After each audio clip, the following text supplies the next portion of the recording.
whole family. Now choose 4.99 APR financing on a new 24 Highlander, or get up to $1,000 APR cash on Grand Highlander. The choice is yours. Toyota, let's go places. Custom Ink helps us celebrate and drive our students' achievements with custom gear.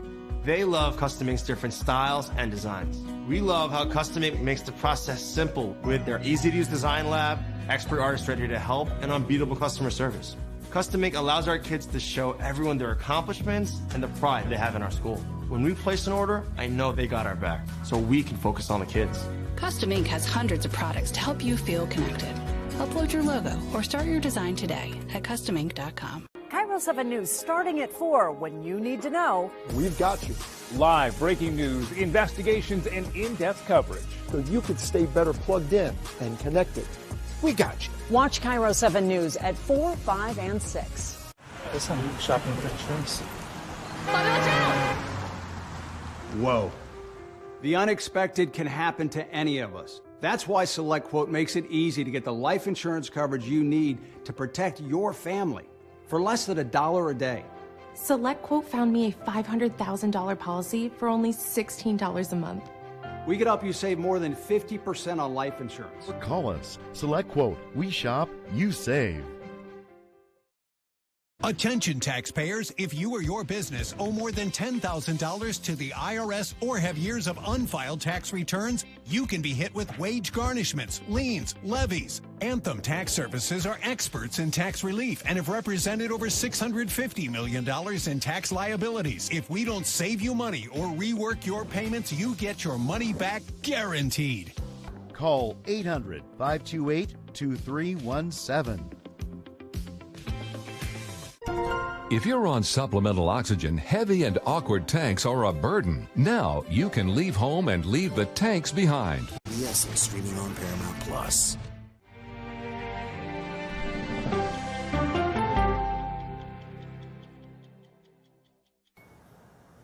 Right now on Kiro 7 News. Tonight, wind chills in parts of the state are hitting sub-zero temperatures again. It is making survival a challenge for the homeless, and the weather is causing all kinds of challenges for road crews. But first, the cold is even impacting power grids and gas grids. Thanks for joining us tonight. I'm Dee Dee Sun. Puget Sound Energy has faced some major challenges tonight. They are asking you to limit your energy usage as much as you can. With that extreme cold and high energy demand, the company says it is really all straining the system.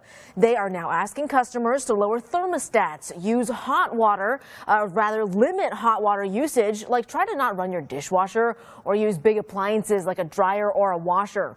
PSE says the problems were in part because of an outage at their huge natural gas storage facility called Jackson Prairie. That's down in Lewis County on a 3,200-acre reservoir. The outage started around 2 o'clock this afternoon and it was fixed sometime tonight.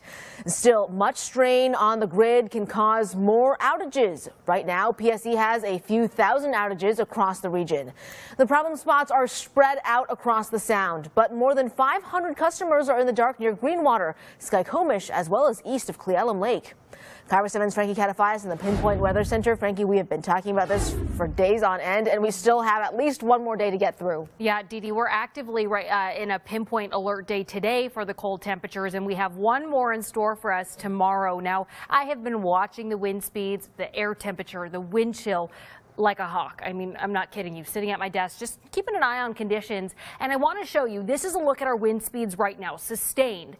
Moving at about 8 to 10 miles per hour around Seattle, Everett, a lot slower, much calmer from about Tacoma into the southwest interior. Now, well, of course, the wind gust numbers don't want to work with me right now, but we've been sitting at wind gusts anywhere from about 15 to 30 miles per hour, and in some cases, still moving at about 50 miles per hour through some of the Cascade gaps. That is slowly dying off, but taking a look at the air temperatures right now, so these are what you would see in your car. This is a look at the wind chill. So we're seeing about anywhere from a 10 to 15, in some cases a little bit more of cooler conditions overall. So as we head into tomorrow, I'm just going to tell you, just bundle up, stay inside, avoid your time outdoors if possible. Overall, I am putting our storm tracker scale at a 3 for Sunday because it will still be cold. Wind chill will still be a factor, but we do have some slightly warmer conditions to look forward to. We'll talk about everything you need to know, though, coming up in my full forecast. Yeah, thank you, Frankie. And with these dangerous and potentially deadly temperatures, local groups are doing everything they can to make sure people unhoused survive this historic cold snap. That includes the Salvation Army. KIRO 7 Samantha Lamibao is live at the Seattle Center Exhibition Hall that is now providing hundreds of beds to people in need. Sam? It is an immediate need. It's about 20 degrees out here, Dee Dee. It is freezing cold, and behind those doors, right behind me, Salvation Army has up to 300 beds to get people out of this cold and into a warm and safe space. And I got my rain jacket here. I got all these beanies that I got right here, and then this kind of hoodie here, this hoodie right here. It's everything Kyle Clements needs to survive the bitter cold. I was pretty much put out in the streets for a few months. Those months turned into years, but like many others who are homeless, winters are especially tough. Some nights you're going to stay awake. Some nights, you know, you're very alert about what goes on out there. Eventually, Clements found the Salvation Army in Soto. We have these semi-private queues that offer individuals privacy, but allows us to engage with care. Each cube stocked with a bed, chair, and a space of their own. Captain Felicia Grant tells me they're able to take up to 200 people, a crucial resource when the temperature drops. It's important because this weather is unsafe. People can experience extreme health conditions in response. It's just not a good environment to be in consistently without any type of relief. They've expanded resources to keep up with demand by opening up the Seattle Center Exhibition Hall to provide shelter to another 300 people and likely save lives. It's resources that make the difference between continuing on a difficult road or traveling down a more positive, opportunity-led experience. Very crucial in these times. Now, the exhibition hall right next to me, as well as the Soto location for the Salvation Army. Now, they're expected to be open through Tuesday to accommodate these people while it's still so cold, and it's important to just stay safe out there. Live in Seattle, Samantha Lamibao, KIRO 7 News. Yes, Sam, we are just not used to these temperatures, and so it is very much needed. Thank you. The Seattle Fire Department also helped get unhoused people inside last night, and their efforts continue today. The department has launched 2 Health One units and a medical ambulance bus filled with cold weather supplies like clothes, blankets, hand warmers, food, and drinks. People are welcome to get inside those vehicles and warm up. They can also get a ride to one of the city's warming shelters. If they're refusing to go to warming shelters, we're offering them hot calories, and promise to visit them in an hour or two to see if they still want to stay outside. The buses were busy heading to some of the larger known encampments to give people a break from the cold. You can also call 211 to get a list of the shelter locations available in our area. In the North Sound, students are now able to get warm amid these freezing temperatures after an apartment building lost power and water. The problem left some residents scrambling since Thursday. KIRO 7's Louis Tran reports from Bellingham. And Louis, this was a tough time for students. A few students who live inside this apartment tell me that the temperature was in the single digits in the last couple of days. They had no power or water inside their homes. People in Bellingham are feeling the sub-freezing temps outside. The residents inside this apartment felt it too. Never felt anything like this before. Evans is a sophomore at Western Washington University. On Thursday, he says the power went out and the water pipes burst. And the water dripping here has frozen. Take a look at this. This is no longer water. It's ice. I can't shower, I don't have internet to do my homework. And he also did not have any heat. I just threw on 3 layers of pants, 2 layers of shirts, and then 2 sweatshirts. And then I just grabbed all my blankets and stuff and I just bundled up. Elevate's management tells me that if residents wanted to stay inside a hotel, they would reimburse them for up to $180 and also for groceries. But Evans says that he understands that not all students could afford that up front. It's definitely hard, Some people have to stay here because they can't obviously afford it. But despite the frigid challenges, Evans is grateful to be back in his warm home. It's pretty frustrating, but it happens. We all understand that. But it's not Elevate's fault. But it does get pretty hard. Management tells me that the power and water are back on. I have reached out to the Bellingham Police Department and Puget Sound Energy, and I'm still waiting to hear back. In Bellingham, I'm Louis Tran, KIRO 7 News. And WashDOT crews have been hard at work to keep you safe on the roads. Even still, they want to remind you to take it easy on the snow and ice. Stevens Pass tonight still has chain requirements except for all-wheel drive vehicles. WashDOT says make sure you are giving proper space in front of you and always travel at a safe speed. A positive turn up in Mount Baker today. The mountain is about to reopen for skiing. Double-digit below-zero temperatures are unprecedented at Baker, but they got them this week. Minus 15 degrees yesterday forced them to shut down and stay closed today. They will reopen for skiing tomorrow. It's a special treat. Doug managed to chunk his way up the bottom of the canyon, groomed it out, and the plan for tomorrow is PJ and the crew are setting up the canyon, and we should have some fresh runs going into the canyon for you. Tomorrow is the first time the canyon is open for the season. New at 11, information is still limited tonight, but we are learning of a suspect barricaded inside an apartment near Summit Avenue in Seattle. Police are asking folks to avoid this area. We'll continue to follow the situation. Police in New Orleans have arrested a 16-year-old. They believe the teen is tied to the killing of a Tacoma business owner, Jacob Carter. Carter co-owned Howdy Bagel with his husband. He was in New Orleans on vacation when he was shot and killed. According to New Orleans police, the suspect was already being held in jail on unrelated charges. He now faces second-degree murder. We are learning more details about a shooting in SeaTac. The King County Sheriff's Office is now looking for witnesses to a motel shooting this week. A victim was found shot at the motel on International Boulevard on Thursday. They died at the scene, but deputies say there were several people there at the time who may have seen something. We share the roads with more electric vehicles than ever before, and now there is a federal push to make it easier to charge them. It includes $41 million in grants for Washington state. The Biden administration announced the projects yesterday. $12 million will go to the development of an electric truck charging hub. It is expected to reduce harmful emissions from about 300 diesel trucks that haul cargo around Seattle and Tacoma. Another $14 million will go to installing more than 50 chargers across western Washington and northern Oregon. The cities of Mount Vernon and Port Angeles also receive funding for an additional 100 chargers. The president has vowed to have 500,000 public charging stations available nationwide by 2030, but some Republicans have criticized the initiative, calling it a waste of taxpayer money. We know Alaska Air has now canceled all MAX 9 flights through at least Tuesday. The airline is taking it a couple of days at a time right now while they wait for the FAA to clear an extensive inspection on the planes. This, of course, after that door plug flew off over a week ago in a mid-air flight. The FAA is reviewing inspections now, but also announced yesterday they are requiring Boeing to send more data before they clear the MAX 9s for flight. Meanwhile, Senator Maria Cantwell is questioning the FAA's oversight over Boeing. She wrote a letter to the agency this week saying she requested a special audit of the company back in January, but it was denied. These new incidents bring the company's quality control into question.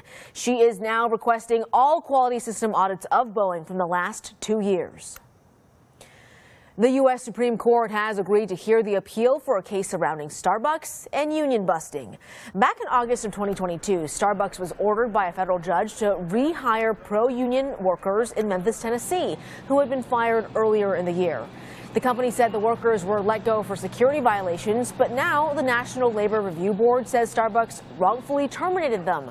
The Starbucks says a recent third-party assessment showed, quote, there is no evidence Starbucks has used anti-union playbooks. It is certainly cold here, but it could always be colder. Still ahead, the experiment one Kansas state trooper tried, showing just how unbearable the temperatures are there. But first, are aliens real? The briefing that left some lawmakers asking that same question. And we are taking a look at some of the weather on the way. Frigid temperatures are not going anywhere. Breezy winds here to stay. Wintry precip returns to the lowlands, and we have a warm-up, kind of, by next weekend. We just shipped our millionth monthly coffee subscription box. We're sending custom thank you gifts to everyone on our team who helped us get there. I had to call Eric at Custom Ink. Custom Ink has been with us from the beginning, and he makes sure that we get everything we need and even reminds us of our own company milestones. This milestone, though, I get to tell him about. He is every bit as excited as we are and knows great quality products we can customize and send for the gifts. Celebrate all your milestones with custom gear. Get started today at customink.com.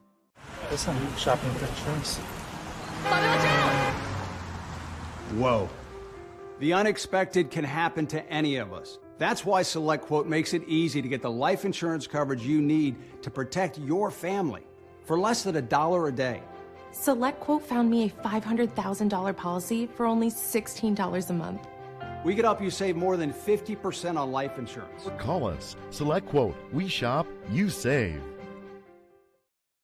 Attention taxpayers, if you or your business owe more than $10,000 to the IRS or have years of unfiled tax returns, you can be hit with wage garnishments, liens, levies. Anthem Tax Services are experts in tax relief and have represented over $650 million in tax liabilities. If we don't save you money or rework your payments, you get your money back guaranteed. Call 800-528-2317. If you're on supplemental oxygen, heavy and awkward tanks are a burden. Now you can leave home and leave the tanks behind with Inogen One, the portable oxygen concentrator you can take almost anywhere. Just press the button here, and there's my oxygen. I could play golf again. Washington Energy Services today.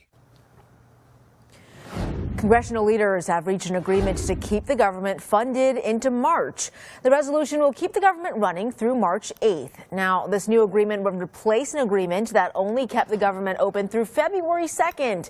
House Republicans will hold a conference call tomorrow to further discuss the new continuing resolution. 20 students are recovering tonight after a Kentucky school bus had to be pulled out of a creek. The Letcher County school bus hit a coal truck yesterday, which forced it off the road and into that creek. Kentucky state troopers are still investigating how the crash happened, but believe that the narrow road, high winds, and slick roads all played a role. A closed-door briefing Friday on the existence of UFOs left some lawmakers with more questions than answers. The briefing comes on the heels of multiple claims by a former intelligence official who says the government is hiding the existence of extraterrestrial beings. The Pentagon has denied those claims. Friday's meeting was supposed to put their questions to rest, but did not. Several lawmakers say they are now more concerned coming out of the meeting than they were going in. Now Frankie's back. Frankie, I don't know about aliens, but I know it sure is cold out there, and we have to deal with some more of that. Yeah, the temperatures are out of this world, I think some would say. Jokes aside, though, good news for those of you who were with us earlier as we were tracking a winter storm rolling through is a low-pressure system that made its way onshore through the Portland, Oregon area, and it did kick up some snow through parts of Lewis County. We saw it around Thurston County. We had a winter weather advisory for most of the southwest interior, but again, the good news being, well, there's nothing going on. We're a lot quieter now. Still cold, but again, following up with some more good news is that around the East Puget Sound lowlands, we had not only a high wind warning, but we also had a wind chill advisory. Now, those have both lifted west of the Cascades. Again, this doesn't necessarily mean improved conditions, but conditions tapering off just enough that we didn't need any advisories or warnings. We do still, though, however, on the east side of the Cascades have a whole lot going on. So there's a couple things going on. We do have that wind chill advisory still in effect for everything you see here in light blue. I know the color coding is not great. We have a wind chill warning for everything that's in teal up just to the north. What's the difference between the two? Well, here's the deal. For the wind chill advisory, what's really going on and what makes this kind of slightly different is that the wind chill could get upwards to 15 to 25 degrees below zero. Now, the wind chill warning, the thing that we saw in teal, that's looking to be anywhere between wind chill being at 10 to 30 degrees below zero. So slight difference. Frostbite is just a little bit more of a risk for this wind chill warning, as warnings when you're already there, we're kind of in the thick of it versus an advisory. It's advising you that it could happen. Now, looking at our pinpoint wind tracker, this is going to be very important as we head into tomorrow because we're already dealing with very cold temperatures, and then having colder air push through with the cold temperatures is really behind the wind chill, and that's just making things even more dangerous outside with these temperatures. So wind tracker shows that at about 11:30 tonight, so 15 minutes or so less from now, we will still continue to see about those 20 to 25 mile per hour winds coming out of the east through North Bend, Seattle. Those Cascadia Gap winds are gaps around North Bend, Enumclaw, going to maybe at times be a little gusty, could get upwards to 50 miles per hour. But again, wind tracker showing that kind of the worst is behind us. We continue to see some of those gusty-ish winds going into tomorrow, but by tomorrow afternoon, we sit somewhere in those single-digit wind speeds. So improving, yes. Completely, fixing the problem, if you will, not quite. Tomorrow will still be another pinpoint alert day because it will be cold. Overnight morning lows will be very chilly as well. We're looking to be in the teens for many locations. We do get a break, cold and dry for your Monday, but Tuesday another pinpoint alert day as some wintry weather looks to return and then really spill into a bit of your Wednesday. We have more details on our website, KIRO7.com, but just know there is improved conditions with slightly warmer temperatures by next weekend. I see a 50 there. Thanks, Frankie. Coming up, the Seattle Kraken set a team record tonight, and they look unbeatable as they push for a playoff spot. Chris will tell us what's next for them. The Eagle has